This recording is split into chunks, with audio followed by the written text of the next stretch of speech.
correct? Oh, I'm happy. Because it's lying over there. At this time, we'll call the Jeff West, June 3rd, 2026 school board meeting to order. Comments, Patriot, yes. There is none.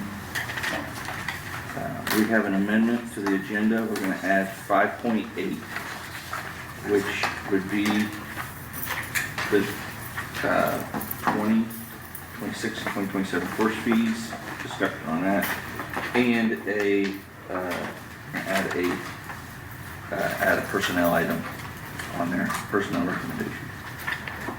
At this point in time, we'll move to the consent agenda, and I think Dr.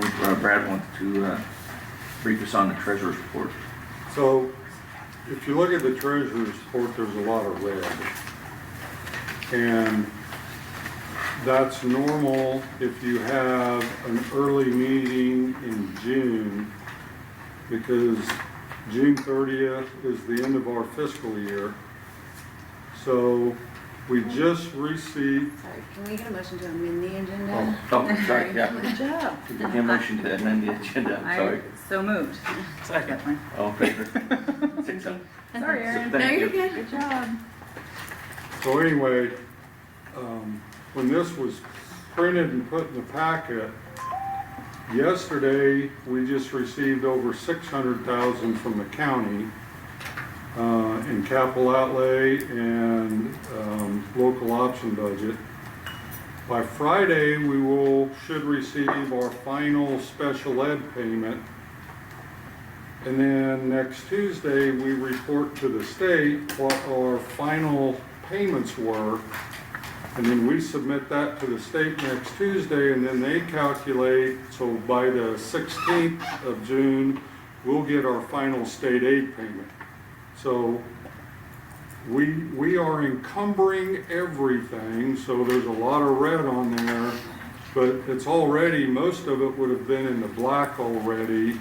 But if our meeting was the second Monday of the month, which would be next Monday, a lot of that would be already in the black. But it's just the month of June, you see all districts see a lot of red because we don't get our final base state aid payment until they know what did we get from the county, which came yesterday, what do we get from special ed, all of that stuff. So just when you look at that, that's typical of June, if you have an early June meeting. It's also a lot similar in January because we wait on our biggest county payment, comes at the end of January, so you're kind of depleting your funds until you get restored again. So I just wanted to, because I know most of you were wondering why there was so much red, I wanted to make sure that. But there's nothing changed to it, just kind of an explanation on kind of how the process works. Thank you. Do you need a motion? Yeah, we need a motion for the consent agenda. I move to approve the consent agenda as presented. Second. All in favor? 6-0. Would you calm down There's and do the another admin? Jesus. All right, we'll start with the building reports. Good evening, everyone. Kind of short and sweet tonight. You can get an estimate there on class sizes. I don't have any big moves right there in the elementary. That number is based on, we had a couple of people, kids information said we're not coming back next year. Mr. Korb made some phone calls. Some of those were true, some of those were not. We adjusted those numbers accordingly. So that's, if we started school tomorrow, that's what I would expect. Preschool is also a moving target. It's one day we get a 3-year-old, the next day we lose a 4-year-old, or vice versa, and it's really shifting. I think the best thing to say on preschool is we just got to have them click the enrollment button to get our best number. But we're working, Mrs. Wells and myself and Brad are all working to try to just get classes situated, class size, what's the numbers. I was calling out of district families today and having a conversation about, so what are your future plans? And one of them was an alumni. I went to school there, my husband went to school there. We just happened to have a business in Oskaloosa, but we want our kids at Jeff West. I felt like that's a long-term commitment, so welcome to preschool, and just trying to make sure we don't have people just taking up our spots. So just going through that, and those are our numbers right now, and like I said, they've wiggled a little bit. Preschool program and promotion, some of you were there, thank you for coming. That was a great day, that was a fun time, and if you saw some of the pictures or not, but we had a fun promotion with them, and just getting to see them in their caps and gowns and get promoted on to kindergarten was a fun day. Something we did this year was our day of play. We had our last one towards the end of the quarter, and that's become a fun day. And I just want to say that while it looks like a day of play, we're not learning. The learning that happens on those days is cooperation, creativity, how do we get along, how do we manage this.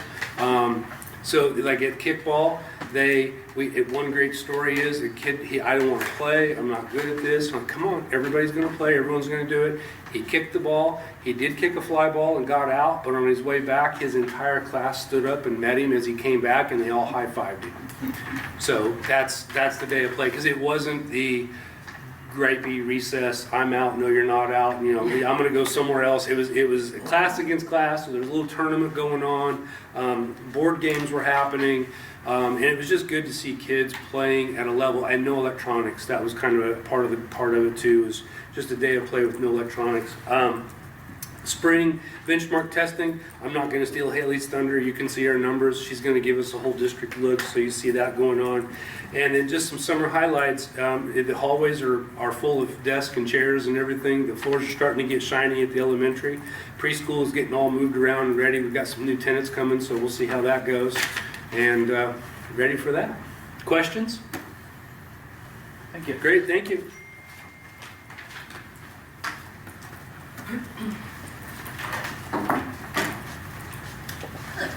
I don't have much. Eighth grade promotion went well. I appreciate all that were able to come. I mean, we got through that 82 class in 45 minutes. Okay, we did good. A lot of hands to shake. I know. I thought so too. There you can see our anticipated numbers. I do have a few out-of-district applicants I'm waiting to hear back from their previous administration just to kind of see, but that's roughly where we'll be sitting at. Mr. J did a great job with Renfest again. It was a great time for everybody. All the kids enjoyed it. We had a lot of fun. So another great event. There's my state assessment results. Again, Haley will talk about all of that. Again, summer cleaning's underway. Our classroom, our school looks crazy with all the desks and everything out. They were starting to wax today. So that's what we got going on. I'm working on schedules, trying to put all the kids in all the electives they would like. Very good. Thank you. Yep.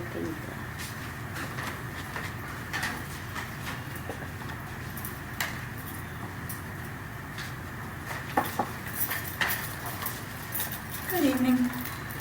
I have not updated enrollment numbers. They're changing in and out every day, and we're still calling and verifying, making sure people meet criteria, so those are the same as when we ended. We did start driver's ed. We have 36 students. We were, and hopefully with your approval, our second driving instructor tonight, able to get everyone that turned in their application on time in. So summer school, we started with an invitation to 23 students. 18 had said they were going to take advantage of the opportunity. I don't know if all 18 have actually been in yet. We have a couple we're still like, hey, you said yes, you're not here, what's going on? Things, but most of our credit completion students are done, and now we're really focusing the majority of our students on their credit recovery. I have 4 different teachers taking turns coming in 2 at a time to help monitor and answer questions and assist and keep that rolling smoothly. Graduation went well. 58 of our students walked. A couple chose not to walk, which is fine. But thought it was a nice ceremony for everyone.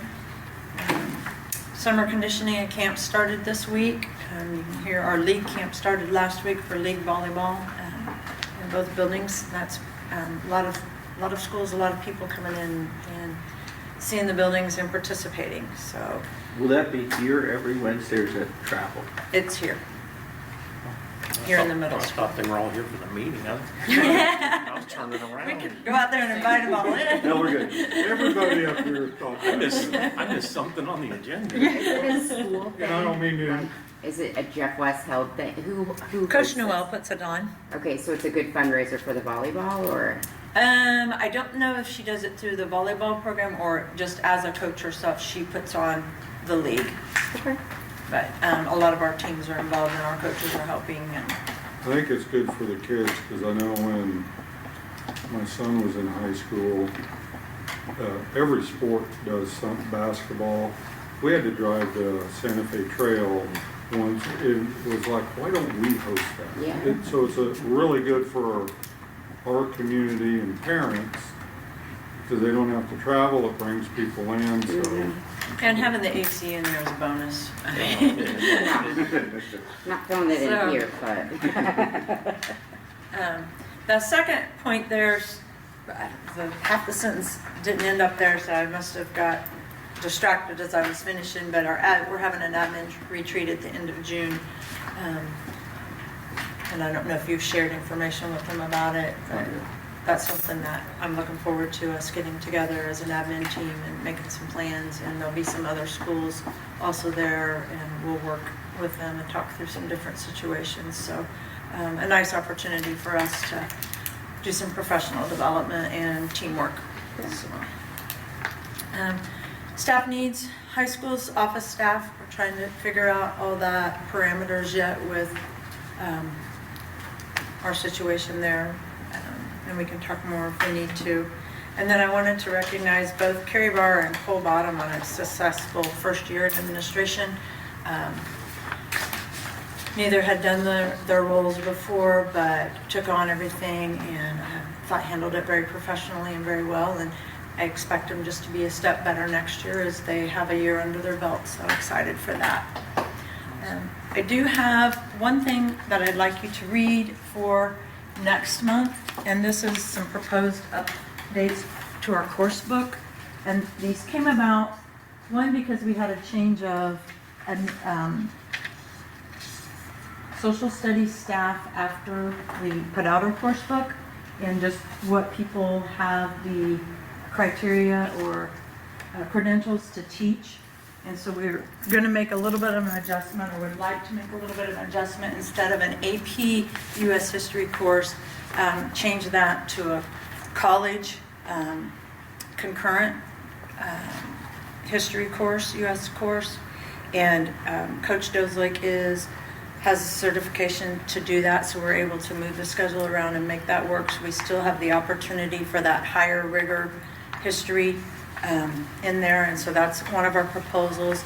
The other is we dug deeper into the health standards required by the state for our nutrition and wellness class that all freshmen have to take. And I don't know if you remember with our CTE pathway, they changed the nutrition and wellness class and split it into two classes, a nutrition and dietetics and a dimensions of wellness. We originally had thought we wanted it to go nutrition and dietetics as that required class, but as we dug in and crosswalked those standards more, the dimensions of wellness is going to fit it better, and we just have to add in a few things to meet all the health standards, and so we'd like to make that change. So just so you have that information, and if you have questions, I'd be happy to answer those. Thank you. Thanks.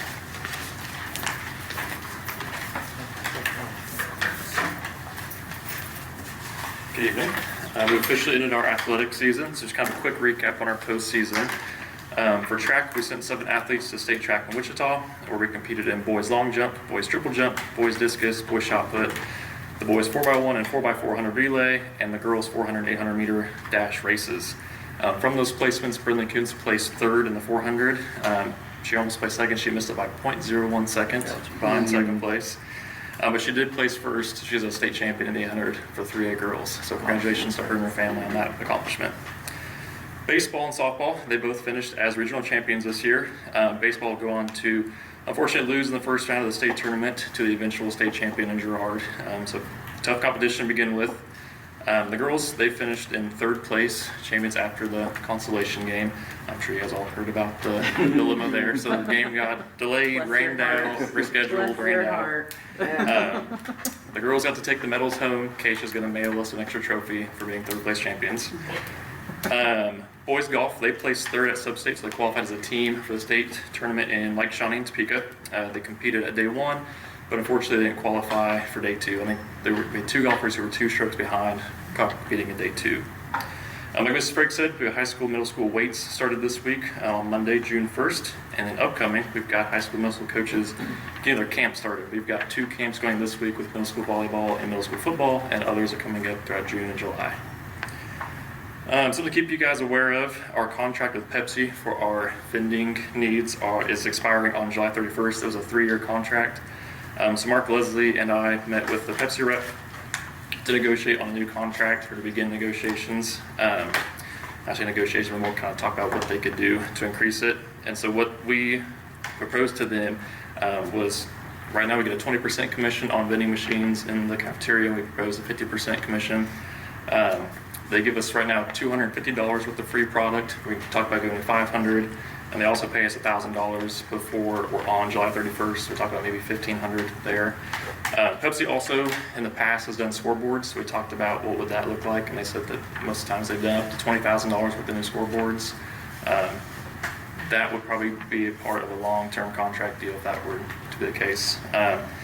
Something that the rep also want to talk about was with the cafeteria, the food service staff, is maybe for the a la carte, the high school, middle schools, partnering with them to kind of help out those numbers to make it look more appealing to us, or really selling our Pepsi product to get these extra benefits. So that's just, we're not supposed to hear back until July, I think, so it's nothing that we're going to hear immediately back on. So as soon as we do, we'll be sure to update you guys.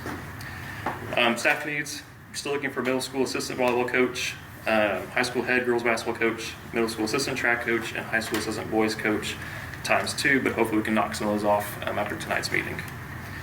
And finally, I want to recognize Corey Kelly and Tim Roberts again for their work on the field for the day of regionals. It rained a couple of inches the past 2 days before that, so they were able to get them out and get dried, which was incredible. A lot of schools ended up moving to turf fields, so the fact that we could play on a dirt field was incredible. So shouts out to them on all their hard work. Jim, Awesome, thank you. Yes. What's the brouhaha about the wrestling match? So we had the idea to move the wrestling program to Ozaki for extra space. We had 120 kids in the weight room this morning for high school weights. And so it's something that Dr. Minswater and I talked about. Well, the mats themselves. Somebody said that they were outside and they got rained on. And I hear everything's secondhand because I'm not here. So there's different types of mats. The mats that they wrestle on were always inside. There's mats that hang on the walls that were taken out. We hauled 3 trailer loads to the Ozaki, but the main one that's 42 feet long, that takes a couple loaders to lift up, that was still inside. Okay, good. Yeah, there were scrap mats that hang on the wall that we took outside, but we couldn't fit on the first round, and we ran out of help. They got rained on that night, but they're not the mats that. Okay. But everything is If now. you were to see them, you would have just thrown them out. I am not kidding. I got in because I have a big trailer, and then I have the connection for the tractor trailer. They had to move the 42-footer. Yeah, they were. I mean, the ones on the wall, I don't know. We saved it all. But I was offering to throw them in a dumpster. But there is, so we've looked at, so Wamego has, so the mat is 42 by 42. Bunsey. Bunsey. Well, Bunsey has the same size, but it's in 3 sections. And it's used and it's up for sale, a couple $1,000, and we're like, okay. The biggest problem is we can't run summer conditioning on top of those mats, and we gotta take them out. That 42-footer, every time, I mean, it takes an army to, so anyway, but. Okay, that was. But yeah, the ones that hang on the wall did get rained on, but they were back in. We finally got those moved yesterday. So, Rain Do you ever hear anything good, or you just get all the Nope. negative? God, weigh on someone, that's a lot. I watched them drive by and take pictures. I'm like, are you kidding me? Just give us a couple hours, the tractor trailer's busy. Can't please them all. Thank you, and congratulations, by the way. Yeah, Thank you very much. Thank Congratulations you. to you. Okay. You a little free time now. Yeah. John, what do you got for us? Okay, Keystone, their big thing right now is two things. Is the new building. It's looking like middle of this month. They have the final walkthrough, fire marshal, and then they're moving. They're working with the guy from Kansas City on the furniture. And it's actually a really good deal. I know you talked about us doing that. If we can, that would be phenomenal because they're getting, I don't know how much stuff, and basically they're just paying the guy a nominal fee for gas and for his guys to haul it. It's like $1,000-ish, and they're getting way more for that. So if we can do something like that if and when we move, that would be great. The big hitter is where we're at on assessments.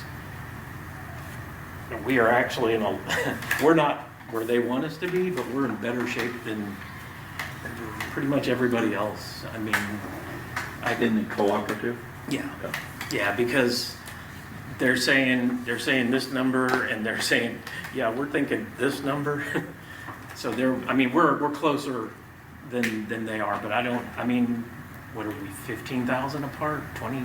I don't remember off the top of my head, but. I haven't seen the latest ones yet. Yeah, everything that we've gotten, he said it's all going to change, but the latest was, maybe it was 25,000 that we were apart from what they were asking and what we had budgeted. And the other ones, they may have been at budgeting for 30,000 and they were at 0 or less. Yeah.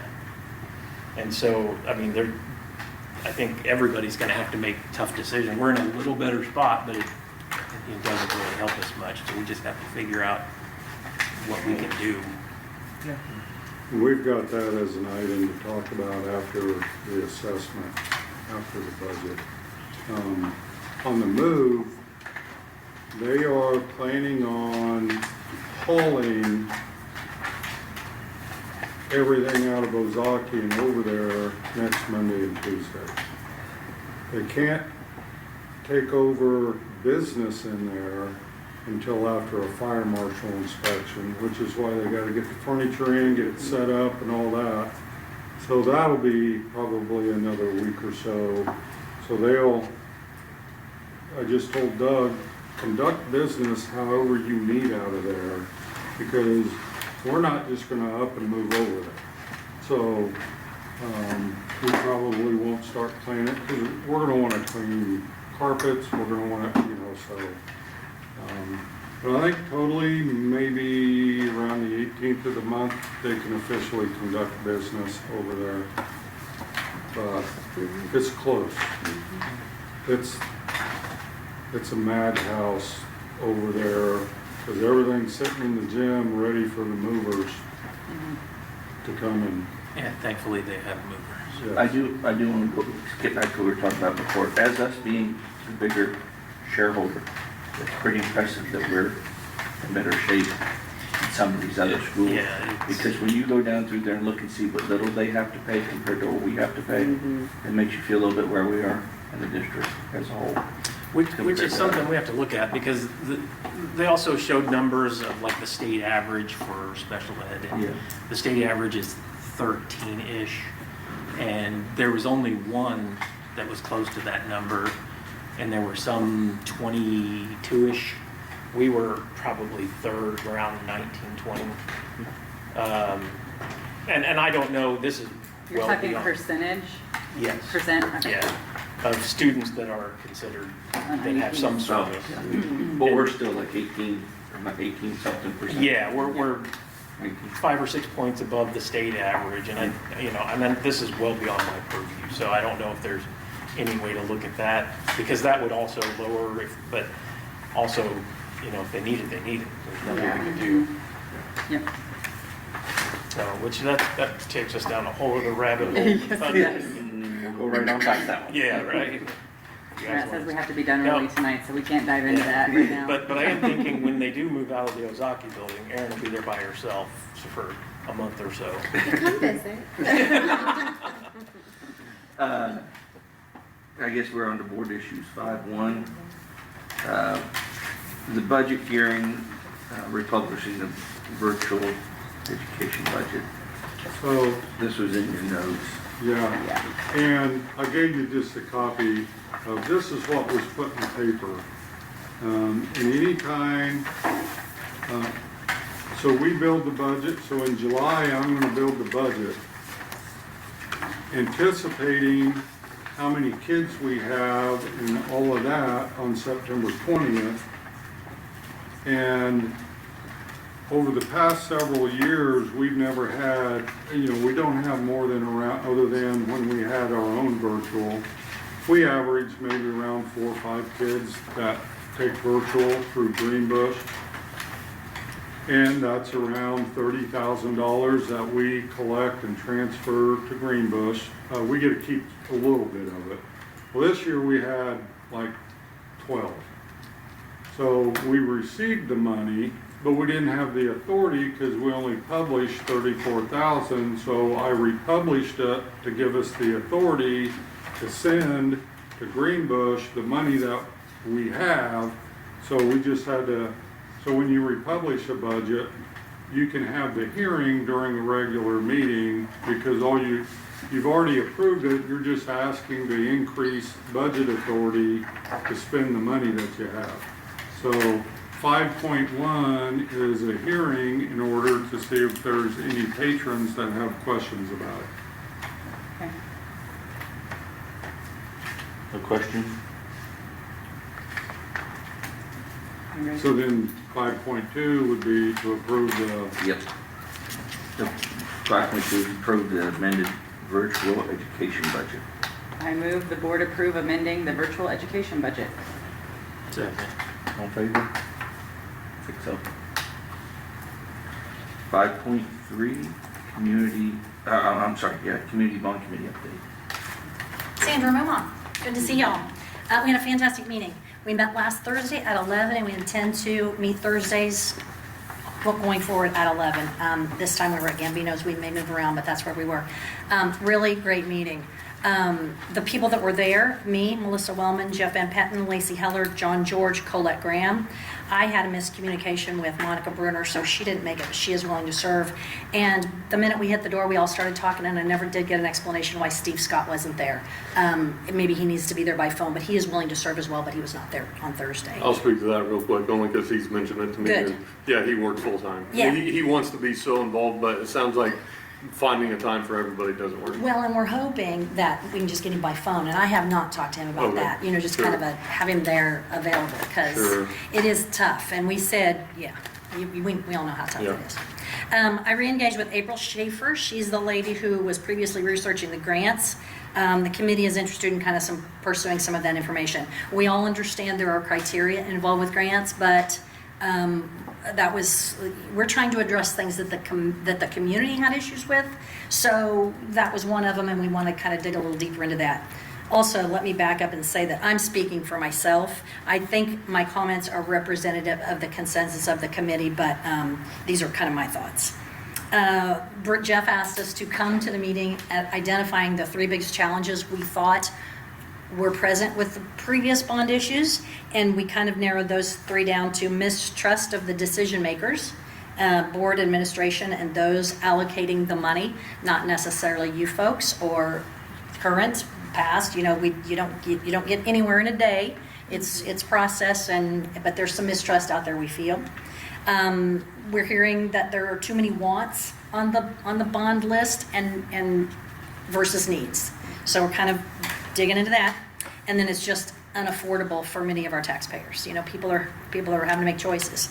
So our discussion about that, and it was fantastic. By the way, I think I said this from the start, but I walked into that meeting, there's been kind of a vote yeses and a vote noes in the community since this became a thing, and I didn't know who was what. And no, you couldn't tell from the people in the room. our first question did kind of start at, do we even want to try this again? Does the community want a bond? And that consensus was, yes, we think they do. We just need to address those issues. So we feel like we need to move forward in that way. So our discussion was identify what the needs are, reduce the ask, lower the dollar figure, and maybe reduce the term. That was our focus at the first meeting. Now, moving forward, that may change, but that was our discussion that day. It's important to the committee to have ongoing, continued, and improved communication to everyone, because that seems to have been a complaint that, oh, I didn't know, and I didn't hear, and you didn't mail that to me, and all of those things, which I honestly do not know how you're 100% successful in that ever, because no matter how good you are, somebody gets missed. But we're talking about it, thinking about it, and trying to figure that one out.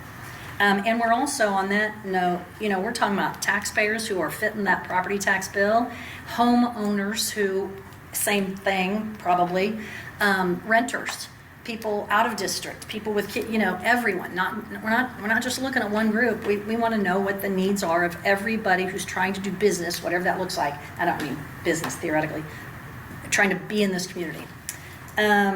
So we want to provide accurate, honest, comprehensive information about who, what, where, when, and why. The things that I think are your challenge, as we're seeing it, is folks want you to hear what they're saying and act accordingly as to their desires. We did have the discussion about how, as a board member, I remember the information every week, every month. The community is not privy to all of that. So you have to make decisions based on all of the information, and the rest of us just see a minimal amount of that, whatever's out there, and sometimes that's inaccurate. So we get the challenge. We get the challenge of that. We're interested in having the process, if we can get a bond passed, if that's what the community chooses, to continually update the public on how we're hitting all of those line items that the bond's assigned to. Where is that? How is that money being used? I understand the architects and the engineers, will put that out there. And then the next part of that is, if there is a savings on a line item, or if we can come up with a grant that addresses a line item rather than one of the proposed bond issues, how is that money used, and how is it decided where that goes? I think that kind of goes back to the trust issue again.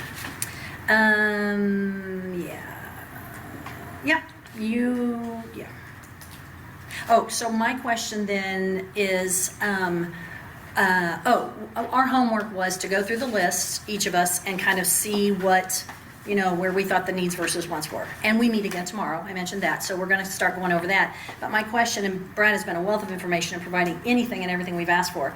But my question is, when we have questions of board members, how do we just get those to you and you get the answers? And we're in a time crunch if we're moving forward, so we can't do that at board meetings. So what does that look like for the committee needing answers from board members? Would it be board members as a whole or just individually? I think probably individually, but again, I'm shooting from the hip here. But I would say maybe individually. I'd say contact them Yeah. instead of having it. We can provide you with all of their contact The information. emails are all on. But that's a one-on-one, because we got open meetings, right? Remind me of the parliamentary procedure I here. have more than 3. You can email all of us, we just can't have a conversation with Okay. all of us. Okay, but we as a We committee can reach out to each one of you, or, You yeah, can reach out to all of Okay. us, and if we respond, we just respond individually. Got it, Yep. okay? So as a Save you 7 committee, minutes. if you had a question, as a committee or individual, you could reach out. Call them right then. So we could provide a list of questions to each board member? Yeah. Yes, okay. Almost Okay. as a survey or. Yeah, right, yeah, But our phone numbers and all those Yes, things are out there too, absolutely. so. absolutely. At some point, if, as a group, you said, we would like to have a couple board members to come to one of the meetings, just to ask, you just can't have more than 3. So at Understood. that point, you would then want to reach out to the board president and say, hey. Who can, And who's then willing, Matt could yeah. round up. Perfect, Always include and CC me. Sure. Just so I can help them. Yeah, it's a great group, very positive, good stuff. Question? Yeah, if you need, like, lunch is perfect for me. You know, I'm right here in town. If you need me to swing up, I'm more than welcome to. You know, we'll try to catch, you know, if you I'm want also one. great for lunch. Yeah, if Lunch you is want my one. favorite. Yeah, A perfect. couple of us to represent, I'm sure we could, Yeah. I mean, there's some that, you know. Those are the normal jobs over here. It was a great meeting. I think next week, tomorrow, we're gonna lot more kind of circle the wagons again, figure out where we want to go for next week, and that might be something we're looking for. We'll just call Yeah. and we can arrange to Sure. figure out who we can get there. Any other questions of me? No, thank you. It's You okay? absolutely Yeah, great. it was great, it was great. I'm ditching, sorry. No. I really am interested in the rest of the meeting, but I can't tonight. No, you're Thank you. fine. Thanks, Sandra. This is where it gets interesting. Policy. This is the. 5.4 KSB update. So, you'll see in diligent, there's only two. One of them has to do with, it's already a policy you have, it's just some revisions to it about how staff use online activities, social media. We already have this policy, that's just how we make sure that you're using a district approved, and not just communicating with kids on your own. So that one just has some updates. The other one, which is, and the reason these two are early, the rest, the big old long list will come at the July meeting. But they wanted, so JCDC is the Student Personal Electronic Communications. This is the cell phone bill. You're receiving it this month, just to read it, and have it. We don't even have to approve it in July when we get all the other ones. KSB was just trying to get it out in front of you as early as they could. There is still a lot of confusion, you know, around the state that confuses every building administrator, including the three of ours, because the law says one thing, that they can't have it in their backpack. They can't have it, and then the governor comes out saying, well, that wasn't the intent. You can have, well, I mean, so it's just confusing. And I think what the governor's office was saying is, you can have it in a backpack if you take the backpack in and leave it and come back the end of the day, you know. But our kids carry their backpacks with them all day. That means it's accessible. The law says it's got to be unaccessible. So there's still confusion, but the policy, this is just a good first read for you. This policy is pretty brief, to the point, and the policy is less about practice. The practice is what's confusing. How do we put this into practice? It's the practice part of it that makes it confusing. So the only two other things that you had in there is really just cleaning up the index of all the policies that you would see at the beginning.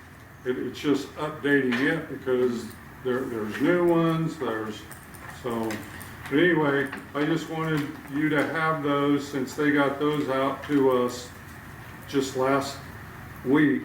I wanted to get them in your hands so you can at least have them to review. And then when we approve it, is that when we send it out to the parents and all of that? Yeah, once, the parents aren't, well, I don't know, your parents. I don't know if you're necessarily waiting to see the board's policy. Just the ruling of what needs to It's- happen. It's the handbook type Yes. of what's that look like at the high school, Yeah. the middle school. And that's what's still confusing all across the state. I'm on a couple different text groups of superintendents, and as soon as someone comes up and bzz, bzz, bzz, well, that's not what this, you know, Sure. so. I just want to make sure we get it out to the parents ahead of time because I can Yeah. see them I upset. thought we So- had an email. I did So- send them an email. So we sent an We did. email out, But a breakdown of our, we, when we've got it all together, that's when we'll send it out. though. yeah, and I don't think there's a district in the state that's ready to Right. update a handbook yet, Right. because there's So still quickly, so much Because it confusion. actually is happening pretty quick. Oh, yeah. So- Oh, Yeah, it's, to be I mean, able it's to do confusing, that. but at least Yeah. it's an unfunded mandate, so that's. Yeah, Yeah, well, that was gonna be my It's next question. costing Shawnee Did we Mission look $3 into million. some That's sort what I'm of saying, storage? like, Yeah, you can so- afford And, any more. and then from the Capitol, you get, well, they didn't want anybody to have to spend anything. Sure. Well, to follow the law, we are, Yeah. but it's, That's why we use those red You lockers know, out there. but that's, so that's the It's biggest some used one. confusion part of it is, you know, we're looking at, okay, tubs and, you know, we've got good plans and some thoughts, and then we gotta think about, okay, all right, so do you come in, you know, just the handbook type stuff, to actually make it happen, and then all of a sudden, last week it comes out, well, the governor's office says, and it's like, okay, that just, but we did send the message out Right. earlier that just says, hey, just, we want to make sure everybody knows cell phones are banned during the school day. That has not changed. Right. They can't It's even the- be in the building, not even in your backpack, not in your Well, locker. No, they can be in the building. They encourage you, if you can't, just leave them at home. Leave them in your car. But if you got kids in sports and whatnot, it's Yeah. not reasonable It's- to So expect. leave them in the car, but the main thing is, from when school starts to where it ends, you can't have access to it. Mhm. And you can't have it, you can't use it, you can't take a break and go phone a friend or whatever. Go to the bathroom and call mom. So the and say, "Please bring my question, shoes." the confusion is define inaccessible. Because yes, if you put it in your backpack and left it at home room and didn't get it till the end of the day, but kids carry their backpacks all day. That's not unacceptable. So that's just the logistics of, Did we look into storage options for the school? they are. Okay, so They're that's looking something we at are looking into. something that's reasonable, something that you come drop, you know, I just leave think it at about like on home. hot days, leaving Leave it in it the in car. Can't leave it Yeah. on a cold day. And so just Yeah. bring it, drop it in, You and, know, we did go to school without cell phones. and then it'll be at But I can't your, remember yeah. what that was like. it'll be at your last class period. Yeah. So, anyway, just wanted you to get it a month before we normally get them. Thank you. Yeah, there's a couple of may shall in there Yeah, that it's like, well, is it may or shall? Can't be both. Makes a Yeah. difference. There's no gray. Yes. I just wanted to add, my habit, I keep calling it cell phone ban, it's device ban. Yeah, it's computers. and- Watch. It's a great idea, yeah. Yeah, I mean, the ears and the iPads and the device, okay, there's not so much to do a lot of school stuff, but the watches, at least in my world, is gonna be my toughest challenge. So when we talk about cell phone ban, I'm trying to say yeah. device. And that is true, it is Words. communication Yeah. device, but public people are referring it as, oh, the cell phone ban. Is there But any, yes, it is, and it defines it all in here. is there any plans on how to get teachers prepared for this? Yeah, because it's not really Like, you know what I unfair. mean? Like, just like a couple days before school starts, are we gonna say, like, sorry guys, but this is what we gotta do? Are we just, we're not there yet? The teachers, they're meeting. They have an idea already. Oh, yeah, they know it's coming, yeah. They know it's coming, what they don't know is the same thing the building administrators don't know on Yeah, the implementation of right. it. And it's all around, do they have to put them in a cubby in the office? Those are taken to the last hour period teacher Yeah. where they can get it at the end, you know, those kind of things. Just Someone's cell phone. the logistics of it is what everybody's trying to figure out. Those backpacks, it's- So thoughts and prayers. But the policy is at the 30,000 foot, the handbook and implementation is at I'm gonna the try to 5,000 anticipate foot. every and little that's- thing. Yeah. And Every single one, yeah. I don't wanna be there when it gets to add up. No. It's gonna be ugly. Yeah. Big time. All right. 5.5, 2026 state assessment results. All right. So I gave each of you a stack of things, and we'll work our way through them. You're gonna have to listen to me for a little bit here. A handful of things, but we're talking about student success, so that's always good. And everything you have, she's gonna present. Yeah. We just wanted to make sure you had a copy of it too in case. First thing we're gonna look at, make sure some things here.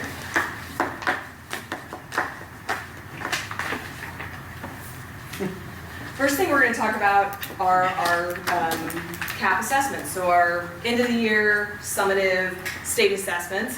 The first thing that you should have, I think I had it both the slideshow and then below that you're gonna see just kind of a bigger version of that data. So that's the district-wide data. As I flip through here, I know that sometimes it's kind of hard to see, so I was like, you might wanna see that. And then I did the little slides and it was tiny, so.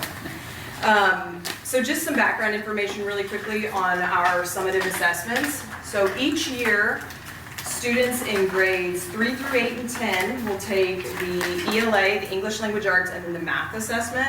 And science is in grades 5, 8, and 11. And when we look at the different levels, level 1, that means that the student shows limited ability to understand and use skills and knowledge required for grade level expectations. Level 2 would be basic ability.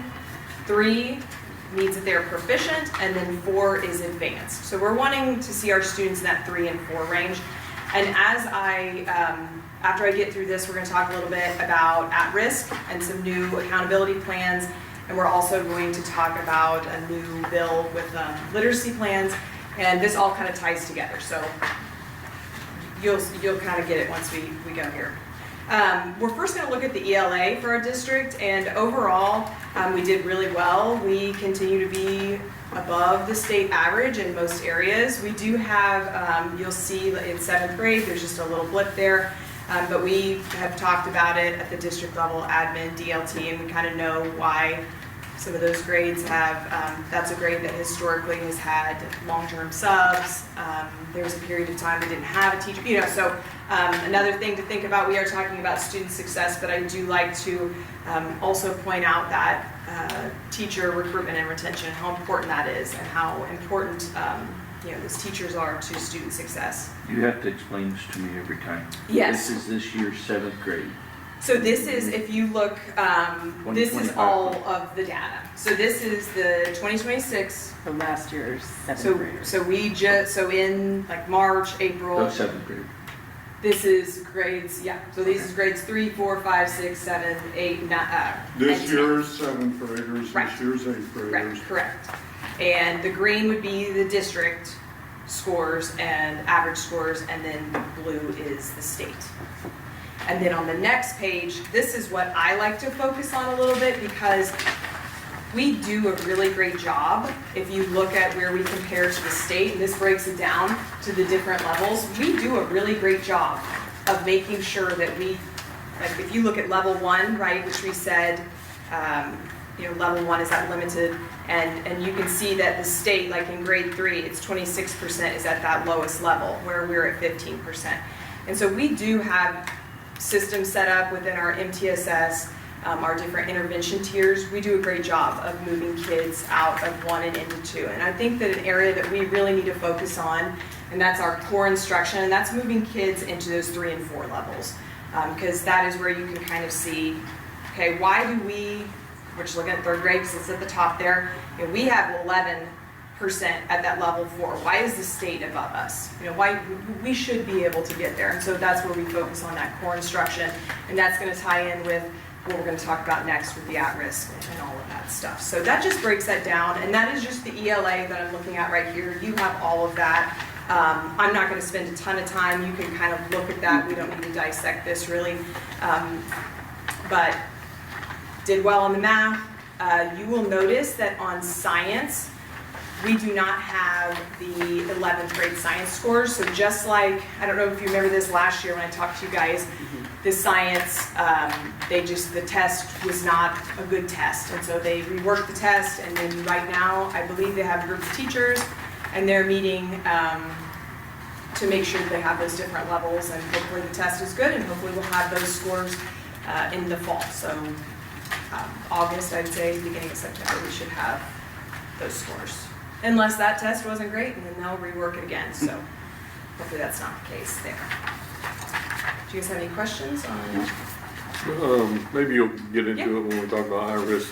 Yeah. Do we have any identifying factors of grade 7?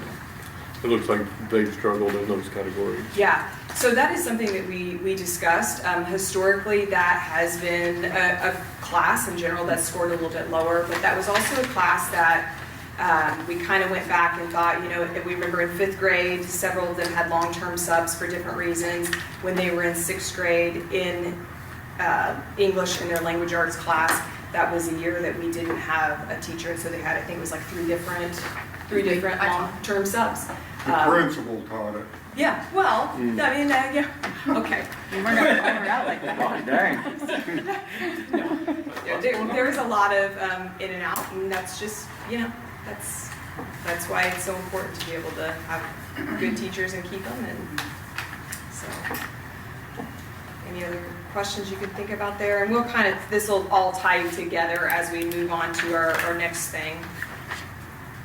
Let me switch screens here. So the next thing I want to talk to you guys about is the at-risk accountability plan. So I was trying to figure out how to, there's a lot here. And so I decided I'm just going to take what at the state, so KSD has curriculum leader meetings and kind of what they have. So the latest updates from them, we are going to be getting more information on how to implement the plans, really what the legislature wants from us, and we're going to get that this summer and probably at like the annual conference. So we're also going to meet and talk about at our admin retreat later this month about what we're going to do as a district too. So I'm just going to kind of give you a lot of information at once here, but I don't want to get too far into the weeds about it. So this, and then also, hold on a second, it's just going on me here. So this accountability plan for at-risk, as well as the new House bill, there's some new things that we're going to talk about in the literacy plan after this. It's all good stuff. So it's not that it's, there's nothing bad, and I know sometimes we say, oh, it's coming down from the legislature. I mean, it's good stuff. It's just wanting us to be accountable and how we're using different funds. So it's good, and luckily we already have a lot of systems and structures set up that is going to make it very easy for us. We have, whenever I go to these meetings, whether they be the curriculum meetings or we're just meeting with other schools, like our school improvement day, we're kind of ahead of the game when it comes to our MTSS, and that's something that I know a lot of, that even the principals have said that, hey, we're doing a good job here. A lot of schools don't even have these things set up. So it's just for us, how do we report that and make sure that, then we get that funding, because we're showing that we're being transparent and there's accountability back behind it. So, okay, so starting next school year, and we have already been doing a lot of this, but we need to submit an at-risk accountability plan. So in that plan, we need to be able to show that we're using evidence-based instruction and like products, materials, programs, and KSD has a list of those things that we can use and what we can use the funding for our at-risk students. When we talk about at-risk students, there are like 12 different criteria. I'm not going to read all of those for you, but it could be anything from behavioral type issues, a lot of ISS, or if they have OSS, so out-of-school suspensions, in-school suspensions. It could be that they're performing below benchmark on their universal screener. It could be that they're scoring 1 or 2 on that state assessment that we just looked at. So those are all different identifying factors. If they meet one of those, they're considered to be at risk. And so we report that data and we send it to the state, and then the state gives us funding for that. So that's just a little background. We need to make sure in our plan that we measure the growth of these different cohorts. We're gonna have cohorts that we need to keep track of, and we use quantitative data for that. We need to make sure that we set clear, measurable goals for these groups, and that we're really using the funds for those services. You've seen this model a lot. This is going to tie back in. So when we talk about our KISA school improvement plan, this all works together with the at-risk. It's going to work along with the literacy plan that I'm going to talk about next too. Just a reminder, we have chosen to focus on, so of these 4 fundamentals, our district has chosen to work on standards alignment. And so that's something that we've been incorporating in our professional development days and making sure that the CAP assessment that measures standards and that students are, like I said, level 1 is limited. We want them to be at level 3, which is proficient. And so we want to make sure that what we are teaching is aligned, and so that when they're in 3rd grade, they're getting those 3rd grade standards and are ready for 4th grade, and then as they move through our system. So we have chosen that standards alignment piece. So how does this all tie together? At-risk accountability is not a completely separate initiative. It should work alongside, it should kind of weave into our school improvement. It's just more of it's a narrower lens that we're looking at. When we pick our cohorts, when we decide our 2 groups that we're going to follow, those plans that we have are going to be very specific for those at-risk students. And maybe they're at risk because they are below benchmark on fast bridge. And so that's where our interventions are going to be targeted at. And for each cohort, we then choose 2 interventions for each of those cohorts. The interventions can change, okay, so we can change that, but our goal can't change. And I'm going to walk you through kind of like a year by year, because this is a 4-year process. So this is something we're going to be working on over the next 4 years. So in year 1, any district that does not have 75% proficiency, so when you look at where we were at on those different levels, so if we do not have 75% of our students at 3 or 4 in ELA and math, and now KSD is going back and talking to the legislature, and they're trying to see if they can make it either or, but as of right now it's and. So it is both ELA and math. Then we will need to establish cohorts and have a plan. I cannot imagine that there's going to be any districts that in the state that don't have a plan. 75%, I mean, that's, honestly, we are kind of close in some areas, but we're just not quite there, and that would be a difficult mark for many districts to meet. So we need to select 2 cohorts, so 2 different groups of at-risk students, and it's grade level groups. One of those groups has to be 4th grade. So we have to have 4th grade, and then we're picking another, and so that's something we're going to kind of work on and talk about a little bit at our retreat this summer and figure out how we're going to do that. Only at-risk students. You cannot change your groups up. So one thing we cannot do is we can't do the free and reduced lunch just because of like FERPA and those types of things. We can't, just for privacy issues. That can't be one of our subgroups. But it could be that they're performing below grade level, and that's how we could choose that. It has to have at least 11 students, so we have to think about, when we look at a grade level, attrition. So, you're naturally going to have students that leave, that move, it doesn't matter. If they start off with that at-risk, you continue with that group all the way through 4 years. There was a lot of questions. I know that I'm going to get more information, so I even still have a lot of questions, but I know that at the annual conference, they're going to give us more information on how we put these groups together. The KSD is going to help us with that, and they're also going to help us with an attrition calculation, so we know, okay, in your district, you're definitely going to need X number of students to know that in 4 years, you still have a group that's the correct size for this. In our goal can't change, needs to be quantitative academic improvement goal, but we can always change the intervention. So if we are assessing after a year and we say, hey, this is our our goal is whatever, some percentage of students that need to be in levels 3 and 4, and we see that that's not working, then we can change that intervention. In year 2, we just continue to monitor their progress, keep track of those cohorts and change our interventions if needed. And then in year 4, same thing, change interventions if needed, monitor their progress. If we do not meet our goal, then if we don't meet the goal, then we have another year, an additional year. We won't get the additional funding. So it's not that we're not going to get the base funding, but we won't get an additional. There is a note on that, so example, if the base is 6,000, additional funding is 200, if both of your cohorts meet their goal at the end of that 4 years, then you would get the 6,200. If only one, you'd get half of the additional funding. And then if neither did, you would continue to get that base funding, but you wouldn't get the additional.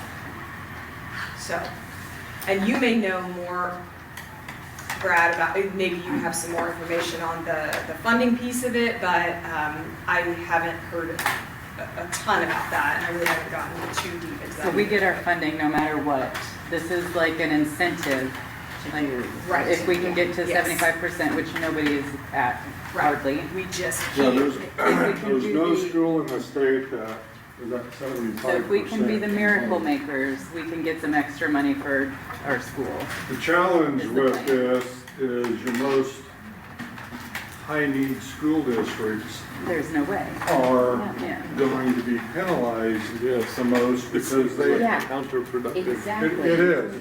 You're taking funding away from the districts that have the highest poverty, highest student mobility, Which is a- highest risk factors, the ones that need it the most potentially are going to get penalized. and there were a lot of interesting questions that came up. I set in on like a kind of a Q&A type of a thing with, I forget his name, but the guy, finance guy. Anyway. Frank Harwood? Yes. And there are some schools that are like, I don't even think we have 11 kids. And, so they're going to have to get some help from KSE on how to work that out. Districts like Leavenworth, where they have a lot of turnover of students. There's unique districts that have unique needs. And so this is one of those things that we're just trying to, look at this as it is something additional, but it is good for the kids. So, The intent of it is good. yes. The logistics of it and the reporting and the headaches and the unrealistic penalty, the spirit of it is Right. good. Yes. Potentially We funded. would all like kids to read. We can agree on that. Yes, yeah, so on reading, so then the last thing I'm gonna talk to you guys about is an additional piece to the Every Child Can Read Act. So House Bill 2485 adds some legislative changes to what is the Every Child Can Read Act, which we've been doing that. There's some dyslexia reporting that we do. There's just some additional reporting that we need to add. So during the 2026 legislative session, new requirements related to literacy were added to that already existing piece of legislation. For the year we're coming up on here, so 26-27 year, we will continue to report our universal screener data. We have just been reporting grades K through 3 and 8 for spring data. And that is our fast bridge. That's our skills-based universal screener. So now we will move to reporting in both the fall and the spring, and we are adding, so it's pre-K through 9, which will be reported, and 9th grade will only be reported in the fall. So that's added, as well as we now collect information on 3 different levels of risk. We were just reporting on high risk, but now we report on high, some, and low risk. And as of right now, we can continue to use our screener, which is FastBridge. However, that could possibly potentially change. So in the next year, Kansas will move to a single statewide screener.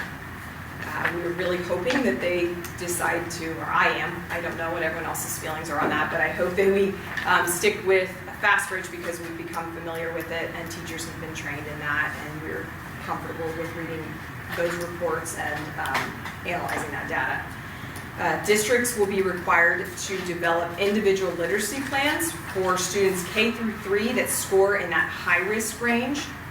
So we're just reporting it right now, and because we already have those systems set up, Amanda and her team at the elementary school, they see that data and they set up their intervention groups and they have their tier groups working, and so they're doing those things. This is adding an additional piece of really, it's individualized, it's bringing the parent into the conversation, and it's just more accountability on how we're handling those high-risk students. So, if a student has an IEP, they do not need a literacy plan. Yeah, So, it's just another unfunded yes, thing. right. And so a piece of what it says within that bill, students flagged as high risk would then be provided a minimum of 90 minutes of targeted tiered interventions designed to address the students' individual deficiencies per week in one-on-one instruction, small group instruction, tutoring, or a summer school program. So within that plan, that's what we need to make sure we, 90 minutes. So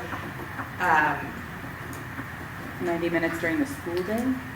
yes. Or a summer program. Or, yeah, We're gonna have a tutoring. It tutor. says it could be tutoring. So this is individualized, but again, if it's, we'd have to look at how that works with our staffing and our staff availability and those types of things, so. Can I clarify something? Yes. When you say at risk in, as Iris. it's written here, or high risk, that is not the same thing as at risk for funding. Well, it is. Is it the same If you, qualifiers? so high risk, and what we're talking about right here would be on their reading screener, Right, that they're scoring, so there's a benchmark, okay. 40th percentile or above. If they're below, they're either high risk, and I can't remember those percentiles Yeah. off the top of my head, but high risk, some risk, and low risk. And so that's just a percent on where they score on that screener. But it's not the- if you are high risk on your screener, you would be Okay, qualified and meet the criteria of at for the risk. funding. But the confusing part is, at-risk funding is based on free lunch cows. Okay, okay. Students that receive at-risk services has nothing to do with poverty level, it's everything that Haley's been describing. The Okay. money that's generated, so at-risk is used in two different terms. Yeah, okay, so it's the same thing, but also not. Yeah. Yeah. Okay. All right, so then the last piece of it, so that we know of as of right now, is that in the year 2930, at the beginning of that school year, each school district shall employ either through direct employment, shared cooperative agreement, or by contract, a licensed reading specialist for each elementary school. So that is something that we will, down the line here, will need to be prepared for that, whether we are, And So say it they're with me, unfunded mandate. That's what I'm saying, you have to hire some, you have to create a position. Okay. well, Wow. Is that gonna be out of the general, or is that part of our sped funding that we're? Yeah. This That's is a good all, question. this is all general ed. Okay, This has nothing Yeah. to do with It's not- special Yeah. ed. okay, just So, curious. so that's a line item we should start saving on then. Well, You have to hold that back to 2030. to be honest, we were already working that way Right, with the right. literacy specialist, but now they're telling us, we've got, every district has to have this at every elementary, so if you have 3 elementaries, Yeah. every elementary. Now, you Seen could it as a share contract. that, or we could contract, or we could, but Yeah, Who makes the decision on if you guys don't go back with Fastbridge as your tool?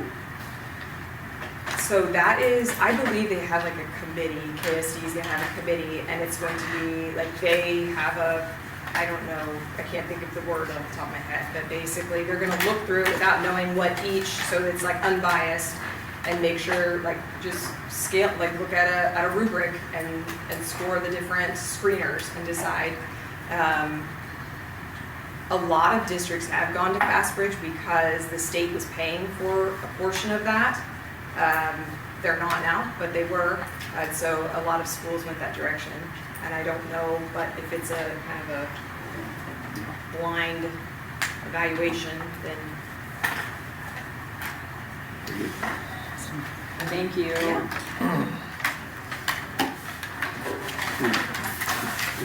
Just opportunity to share how our kids did this year on the state summary. The FastBridge informs our teachers and instruction a lot more than the summary. The summary is that end-of-year big snapshot. The FastBridge that's given, it's called a through year, is what our teachers really dig into. And those two aren't 100% aligned because FastBridge is used all over the country. The state assessment is unique to Kansas, so. But it is very connected. All right, 5.6, update on district budgets. So, I don't know if the principals haven't updated one. So, the colorful, I tried to add color to this. Which color is the good color? The one, I see green. the back, the full white. White sheet. Well, I added colors so like it's easier to say if you look at, and you've received all of this. This is just kind of a, we're getting ready to close the budget out here June 30th. So just kind of a recap of where we're at. The first orangish, bright orange, or soft orange. I'm terrible. Don't take me to pick out paint colors. But our current year, 25-26, overspending, and we've talked about we've been spending more than we've been bringing in. Our cash balances have been going down. And then when we had so many new employees get on, that additional 200,000, that's basically our deficit this year. Now, when you think about, okay, well, out of 11.5 million of general operating, that doesn't seem like a lot, but when 85+% of our general operating is people, it's hard to find that amount of money in the other 12-13%. When that is made up of supplies, utilities, other things that are hard to control. The yellow, our anticipated new revenue next year is about $220,000. And this is just general operating. That's our general and our supplemental. But if you jump the 563,000 of anticipated new expenses next year, that's the pink, I'll just call it pink to the right. And these are just, we're just putting things out there that some of this we may or may not have control over. But if we just did step and movement, we know just of our current members on the health plan, it's an 8% increase. That's 118,000. We know we had some members that were late signing up this year, but anticipate. So if 5 new staff join next year, that's 80,000. Our special ed increase, we're going to talk about this. Last time you saw this, I had 90,000. I updated it to 126 because we just found out that what Keystone, or what special ed's gonna get on a per teacher, just went down. Why? Because more teachers were hired throughout the year, so that's the same amount of money, because the legislature didn't put it, spread out across more people. So I updated that, and we'll come back to that when we talk about special ed increases. Property insurance. We were in, actually the last day of school, I was in Wichita with all other members of our property insurance pool. It went up $11,000 for next year. That is good. I was gonna say, that's not bad. Because 2 years ago, it went up 70,000. So our property pool right now has really been good. The more districts join, that helps. Interest rates have been, so that's good. Assistant coaches that we added this year, that I got a budget for next year. The testing software, Haley mentioned, the state paid for it without a federal ESSER dollars, just to try and help districts, but that money went away, so that now comes back on us. We're required to have it, but that's a $20,000 that the state was covering for the last 4 years. Trying to move budgeting to move custodial salaries back to general operating, and we'll talk about how much we're going to probably have to move over, but we're going to have to be intentional over the next 5 years to try to budget that back. Same with cash balances. They've been going down. We'll never make it up in 1 year, but we're going to have to set aside over the next 5 years just to try and be intentional about building it up. Jeff West Preschool Startup, I lowered that to 20,000 this year. Good thing. If the number of kids that West represented, as that grows, that number can go down. The challenge is, when it grows, then you got to add staff. We'll eventually get to that sweet spot to where we're around 70 to 80 kids that can start. But we're looking at, and we just had a cut, those numbers change.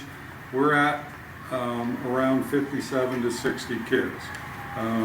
Aaron and Wes could look up and would both have a different number, including mine. But we're getting to that point where,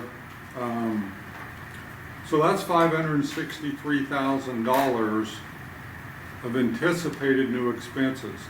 Now, we could back off increase in cash balance. We could maybe only transfer 50,000 at custodial, but we just keep deferring, trying to.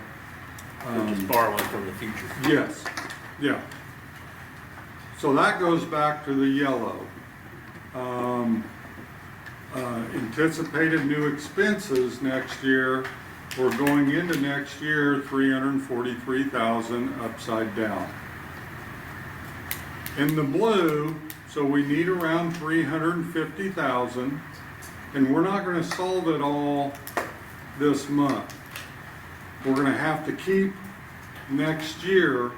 looking at how to make up, but right now with absorbing some vacancies, high school, social studies, elementary, moving 1 to third grade, we're at 197,000 with absorbing some current vacancies. School resource officer, just reminder, ours is now the new, or serving as chief. I've met with the city. They're going to agree that he can kind of keep continuing, but we're not planning on hiring the city a second person. So moving the district office, postponing that literacy facilitator, but the state's telling us we have to, by law, in 3 years, we're gonna have to budget for, but we've already talked with Keystone, maybe it's not a special ed thing, but maybe some of our districts can pool, so we've got time. Saving making a change from the preschool director to an assistant, and then me. So we're at around 270, so we're making some good progress towards that 350, but we still have a ways to go for next year. We're continuing to look at the 13% side of operating subscriptions. You know, I was going to talk about it during the superintendent's report. We're looking at, we put a bid out for our workers' comp. You know, can we save some money there? Well, it didn't, but we're trying to look at all of that. So we're going to stick with KASB's workers' comp pool. It's got a lot of, but anyway, those are the things we're trying to take a lot of look at of trying to help out for next year.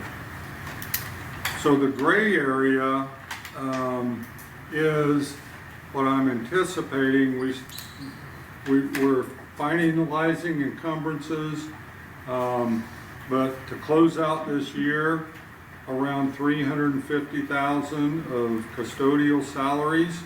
We can move over to a capital outlay, and then budget to try and start bringing that back, and then using contingency reserve to deal with all that unanticipated health insurance increase that was not in our budget. So that's just kind of an update of where we are.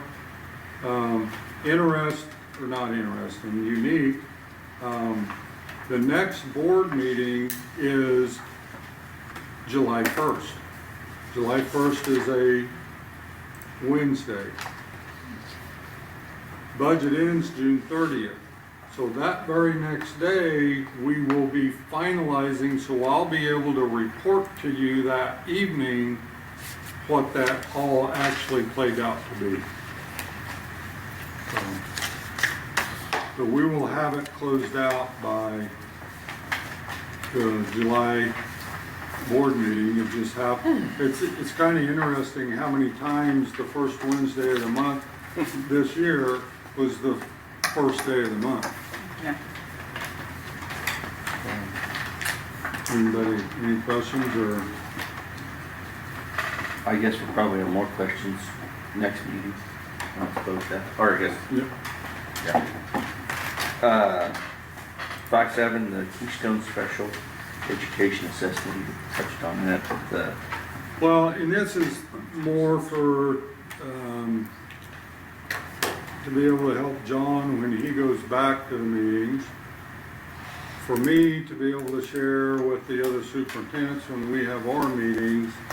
And this is by no fault of Keystone. It is a direct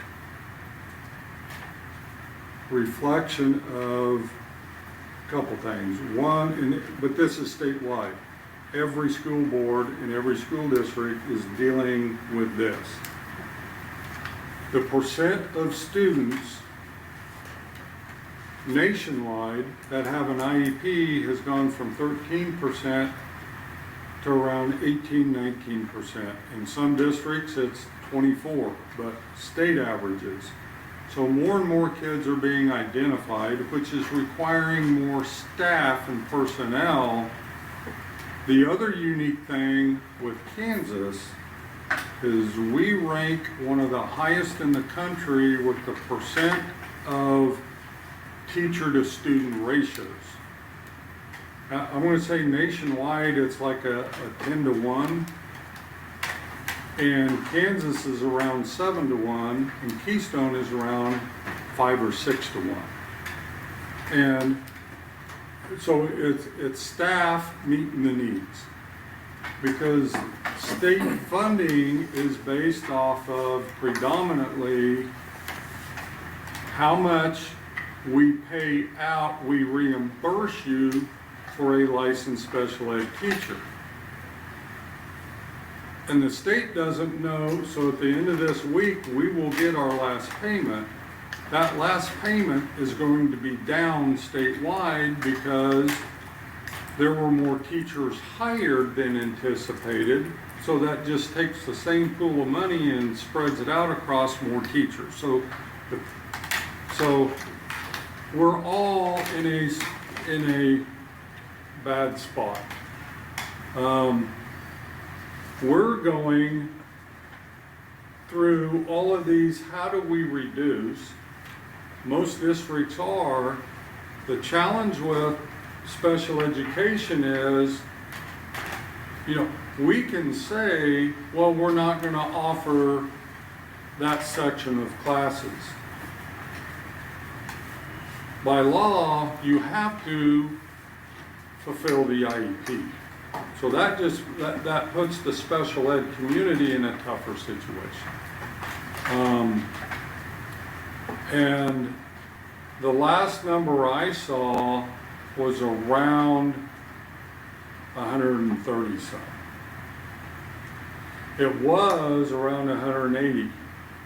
And they've worked and they've tried, and we're just in a situation where, as a board, we need to make sure both John and I. Yeah, they have a couple of vacancies that they're not filling as well. I mean, it's sitting through their meeting is not a lot different than this one. So they are, but the difference is our people cost are 85-ish% of our budget. Theirs is 97. Sure. Yeah. So, I mean, When will this be settled? When will we know that final? should be this month. Typically it's July, but they're trying very hard to have the conversation and crunch the numbers early because these are big. Our increases normally used to be around 45,000 a year. But that's when the state was fully funding special ed. Yeah, and other districts, I mean, he said 30,000, I don't remember what district, and they're like, we just don't have it. Yeah. And When do we need to, as a board, give you authority or give John authority to? probably by the July meeting. At the July meeting? Or Yeah. Yeah, because then we'll have, the Keystone will be after that. Which you guys meet the Friday before, right? Yeah, superintendents, we meet. Now, it might be interesting since our July meeting will have already met before the superintendents meet because it's the first day of July. But it's, long term, we have to really have conversations locally across Keystone and within that a 5-to-1 ratio is not going to be affordable moving forward. And how many paras do we need? How many, it's just, but that's going to take some culture, that's going to take some change. You can't just say, well, we're only going to allow 9 out of 10 IEP meetings. You still have to identify, but are we, it's exactly to what Haley said, are we doing everything we can with core instruction and tiered interventions before we just And let them be and that's, watching that, it kind of gave me hope that there could be, intervention before we get to the point where they are identified, or that may be enough that they don't need services. And it's great to see all those that are in the tier groups and then they're moving up in the tier groups. Like I see that a lot and it's phenomenal. I'm thankful we have it. So, but it is and I feel bad for Doug. He gets beat up Poor 8 guy. times. He does. I'm telling you. But we're, and I feel bad for some of our neighboring districts because we're in a budget situation different from other districts because our enrollment is not declining as of now. We have other, health insurance. I mean, it's just, which we'll address, as a district. But if our enrollment goes up, we're up 220,000. Doug has no, Yeah. Yeah, you can't. they're funded with federal dollars, which is flat, state dollars, and then what the district's paying assessments. He can't levy a mill, has no authority. He doesn't, if he hires more teachers, the amount per goes to, it's just, they have no other, Did they, and cakes and cookies aren't selling, so. did they, rein back on the church, remodeling the church? Yeah, they're not really doing hardly anything with that right now. They're gonna make the basement, accessible for storage and then tackle that down the road as a meeting space. Yeah, it's a tough spot to be in. I was there when we were, so was Kelly, when they're negotiating on how much to spend on that building. Mm-hmm.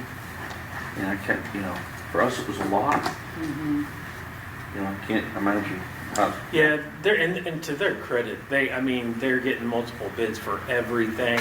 Well, they came in under. Yeah, and they're trying to squeeze every dollar. I mean, they were excited about $2,000 going back into contingency for the building, which took it up to like 7,000. I'm like, oof. Because they're all one budget, aren't they? I mean, they don't have Yeah, it's, different really line up. I mean, well, their budget's different. I mean, they have personnel, they have benefits, they have all So, of that kind of stuff. But their revenue, they don't receive funds from the county. I mean, if our valuation goes up, it generates a little, but they don't. but this increase goes to them across the board for everything. Yeah. And it's only getting worse. I mean, the cost of living, cost of Oh, yeah. business, everything is hitting all of us. And I Sandra talked about the affordability issue on the bond, and I 100% understand. And we're fighting this where we have to look our community members in the eye and say, we need this. And I know that it's a terrible time to ask, but Yeah. That is no kidding. Well, on the next good news about funding, we talk about some course fees.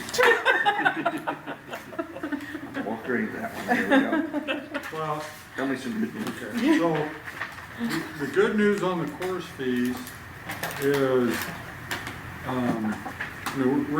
couple reasons why I wanted to get this in front of you is, it's been a year since you've seen it. We're not recommending increasing any fees, other than preschool, which we talked about a couple times, but we added preschool to this. That way it's just all on one. But we wanted to get it to you and have you be able to approve it. So one, it goes in when people start enrolling in July. But two, to really kind of explain why we're not recommending increasing lunch fees, enrollment fees. We just put the enrollment fee back in 2 years ago, and just jumping that up after, and thinking where everybody's at. Well, And lunch fees, our breakfast and lunch are already highest, or one of the highest in the area. So we're not recommending increasing any fee. Now Rhonda, here's the best news. Rhonda told me at the beginning of this that if you look at high school class fees, Miss Abbott for $11 chef hat fee has made one heck of a deal, and it's only gonna be $2. So we're not gonna have to charge 11. So you'll be seeing me walk around the district with a chef hat. I'll get me one of those, I'll that's a take it. bargain. That's And fun. I'm coming here for lunch. But the preschool, we did move from 700 a month to 800. We started with the 700 because we didn't know. Right. We just had to start with somewhere, but we communicated that. So we did increase that, but it's still well below what. Oh, yeah. And then half days 400. But anyway, other than that, it's the same as last year, just because but we wanted you to have it because enrollment's gonna start here in a month. Right. And if there were any questions, everybody had, so, but, we would entertain, and I Oh, have yes, that. right, I got it. We'd go ahead and approve those, so. I move the board approves the 2026-27 student fees as presented. Second. All in favor? Sarah, So- speak up. Nobody can hear you. Negative, 5.9 is negative lunch balance. This just strikes Keeps my head. getting Full better. goodness, Better. right? Well, It just strikes me every year. well, but June is one of those board meetings where you're kinda, okay, here's what happened this year. What do we think about moving next year? This is not a decision item, this is just something that we're gonna have to, address at some point, because where we're at right now, we have some families that just carry it year to year. And they just, Start off with the negative balance. they start out with a negative balance. We don't have authority to say you can't enroll your child. I mean, nor would we. District-wide, as of this afternoon, we're around $5,000. We've made improvement. Last year at this That's time, way we better. were at 15 about, or something. it was about 8 to 9. The buildings do an amazing job of calling, of working, of coaching, of suggesting, okay, for some families, it's just pride. They don't want to fill out the form. They do a good job of coaching them to say, but you can at least stop the buildup because they could eat for free. You know, it's just, but our really only option is to turn a family into collections. I called around to other school districts and that's what they do and it works. They get it paid.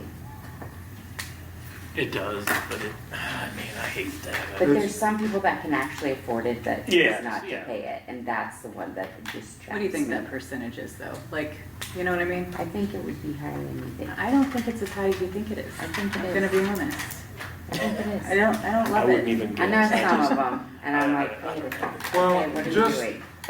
Just Stop. so, now, we look at it Well, as, that'll teach them, fill out the form if you don't wanna, yeah. we can't afford to do this, it's We- not fair to At those some that can point, pay we it. might bring the recommendation to this board that we just haven't.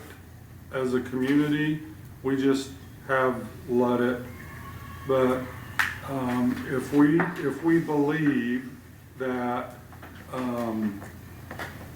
it is more that than the other, then that may be what we have to do.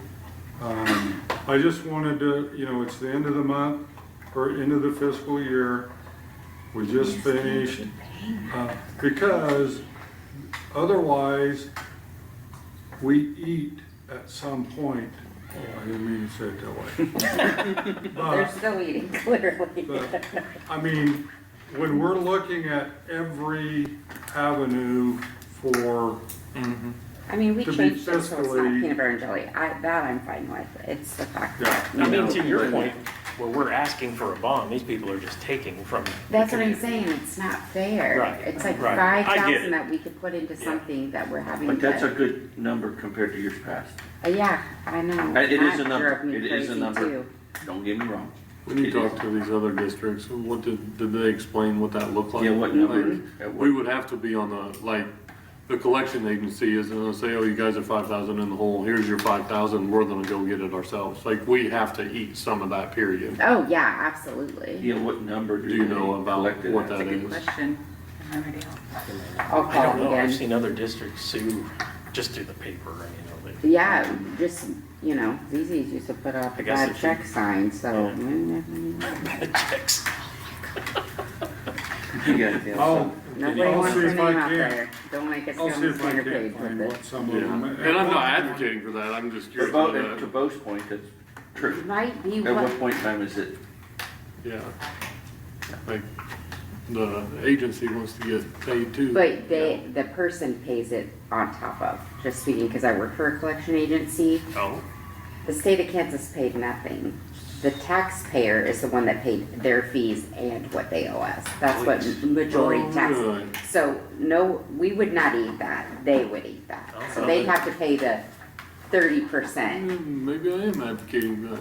I just know because I collected I, taxes for the state I of hate Kansas, to, and I that's hate what to we go after did. families like Let's that, know but you for make a sure compelling before- issue, yeah. But how do you know Right. for sure? Let's get more information. yeah, They're more just taking information. it At down least- to at least system. make an effort.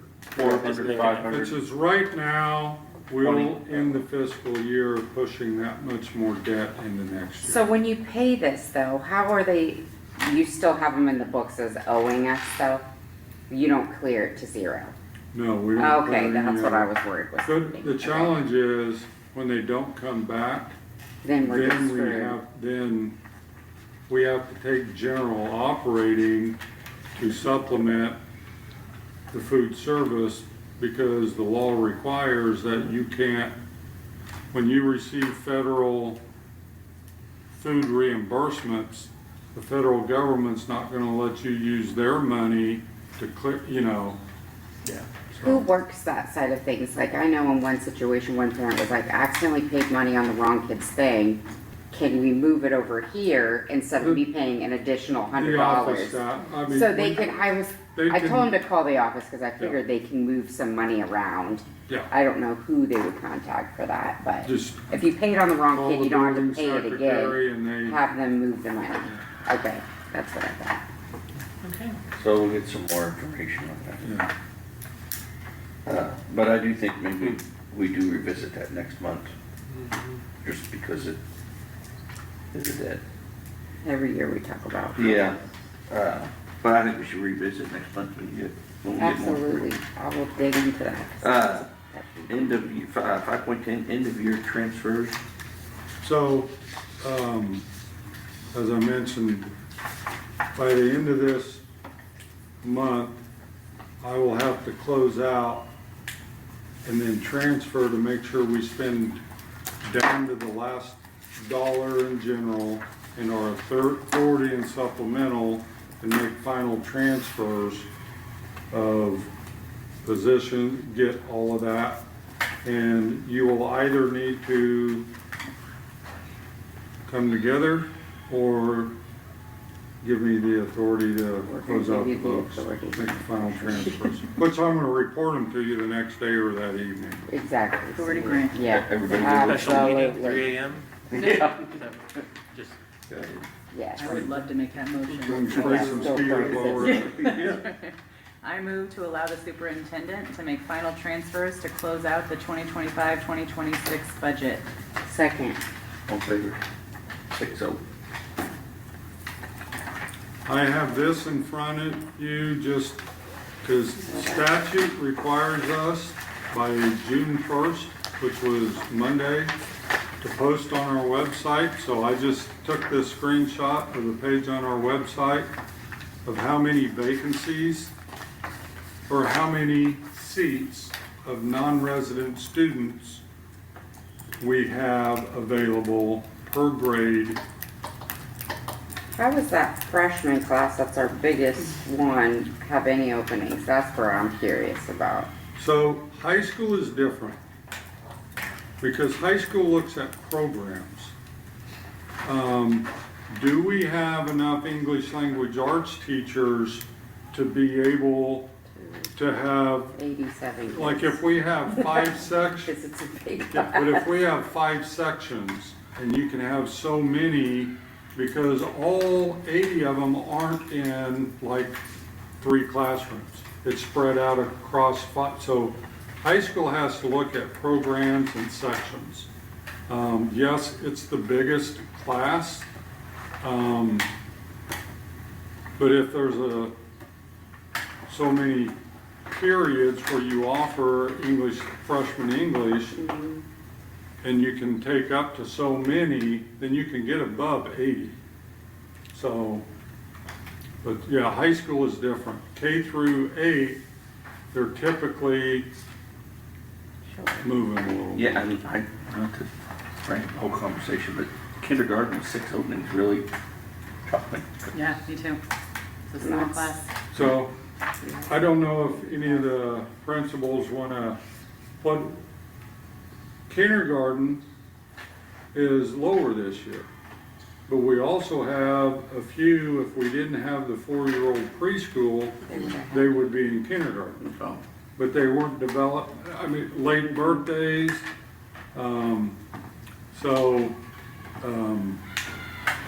but second, third, and fourth, they're large sections. Yeah. They also look at, okay, but we also have to anticipate move-ins. So they want to make sure that there's a little bit in there.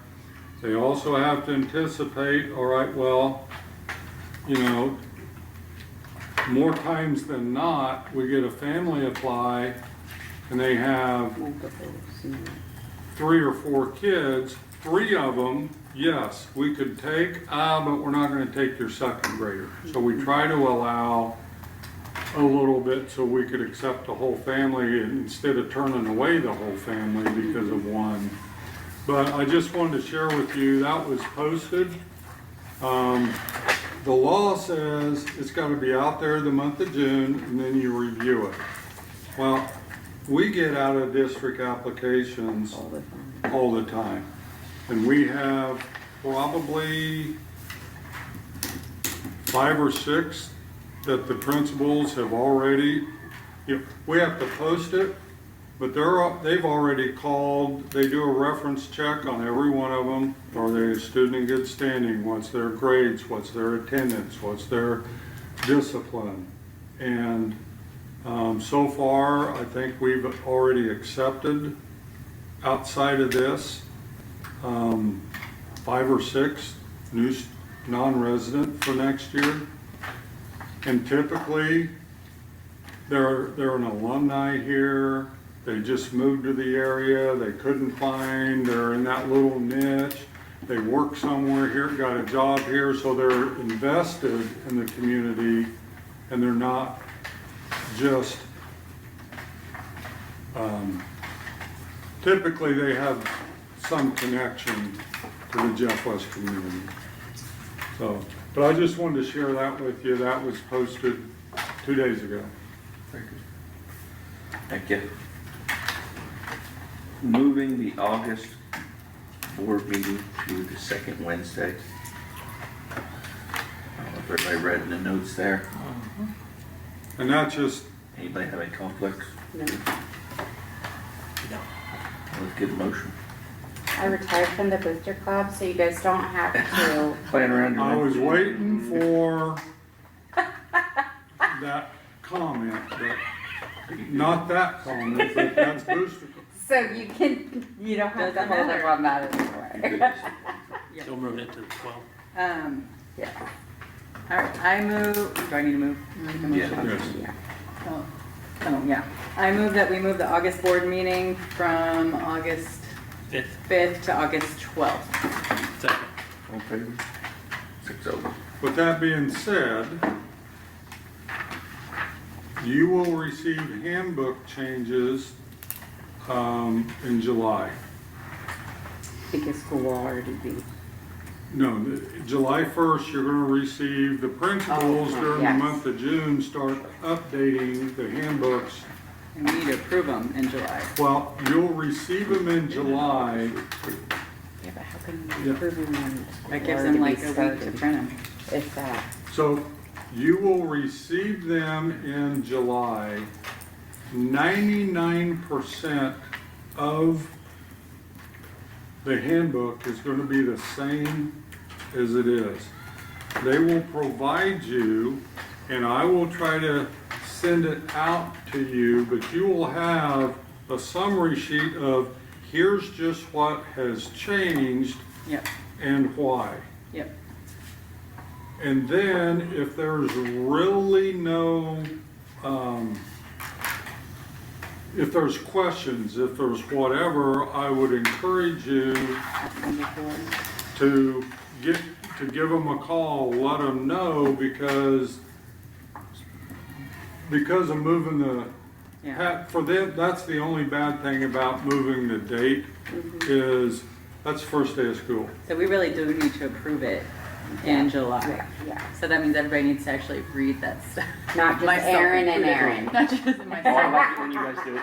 That way. You told us. Right. That way, they will get you the summaries, and again, the July meeting is early, but they'll have you the one-page summary. We'll have that to you in advance of the July meeting. Yeah. And there's not gonna be, there's never a lot. The challenge is going to be handbook guidance on the communication device. And That's a big one, yes. that's one of those that is going to be a work in process even 2 months into the school year. So, all right. Yeah, we got it switched. But back to that book, I mean, they get it to us, and if we really do our due diligence and read through it, it does, the July meeting's gonna be a long And one. tell Erin, Ellen, she can call with her questions a few days before the meeting. I'll suggest Because that, she will have questions yeah. and And lots it's of good fun she does. suggestions. Yes, I'm glad that she actually reads that stuff. Uh, Relief. The next one is the KSB contract for Next school year. next school year. So the board as members of Kansas Association of School Boards, and there's really two components.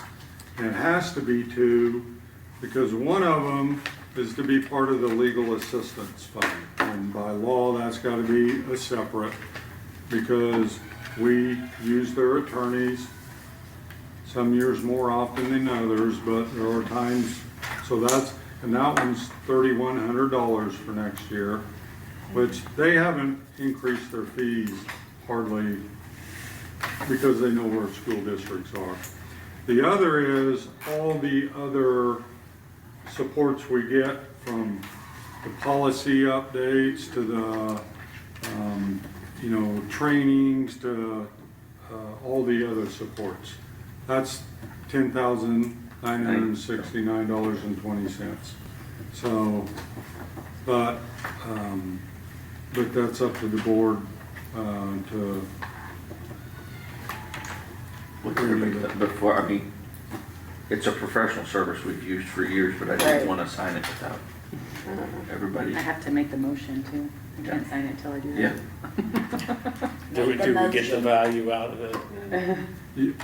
Right. The legal, the policy updates, they also, especially like with everything that Haley shared, Right. anything legislative, they're providing us the resources, the how-to, all of the sample stuff that we've been trying to go through on the cell phone device.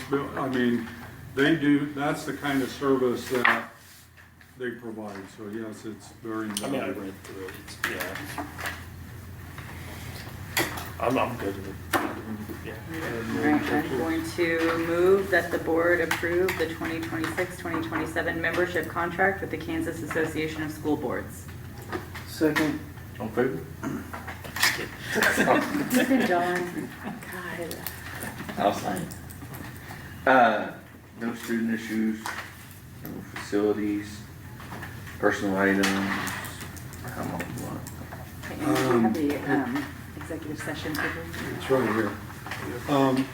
Obviously, this time of year with changes, we have 10, and we're gonna meet in the teacher faculty lounge, because that one's got fresh wax on the floor in there, Oh, okay. so. Well, a lot of these look like they're replacements, but there is some new, so there Yeah. might be some questions. Yeah, so, I mean, how much time is up to, Start with 15? 15, that's what I was thinking, 15. Mr. President, I move to enter, does anybody need a 5-minute break? I do. Yeah. Well, you gotta go to that bathroom because this one doesn't have the lights on, this needs the flashlight on it. Okay. Mr. President, I move to enter executive session per KSA 754319 for a period of 15 minutes at 8:30 PM, to discuss personnel issues of non-elected personnel under the COMA exception, including Dr. Neuenswander and admin as needed, with the open meeting to resume in the boardroom at 8:45 PM. Second. Okay. 6:05. But I hope you signed this. If I'm supposed to sign it. This.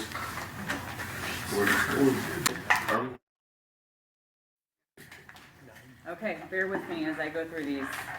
I move to approve the personnel, Lindsay Davis for high school art, Edna Wells for Jeff West preschool assistant principal, Alec Rodbelt for summer driver's education, Andrew Berg for high school head boys basketball, Alexia Townsend for high school head girls basketball, LaRon Munn for high school assistant boys basketball, Michaela Conley for high school assistant track, Justin Hall for middle school head boys basketball, Alex Bartle for middle school assistant boys basketball, and Heather Roney for high school Stuco sponsor.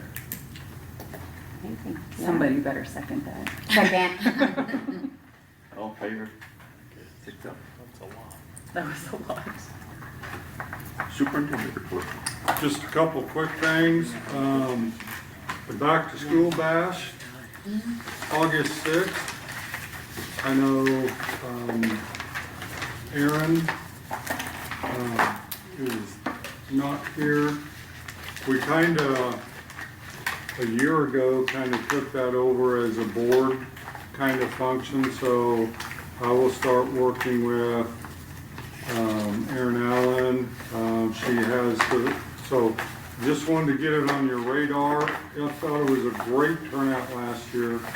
And we will just start working on the logistics but to make sure, try to encourage, it to be a good event. But just that, it'll be that evening, Thursday, August 6th.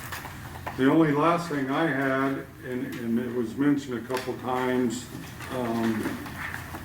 June 23rd, 24th, and 25th, that Tuesday, Wednesday, Thursday, all the principals, assistant principals, Haley, we will all spend 3 days at a retreat.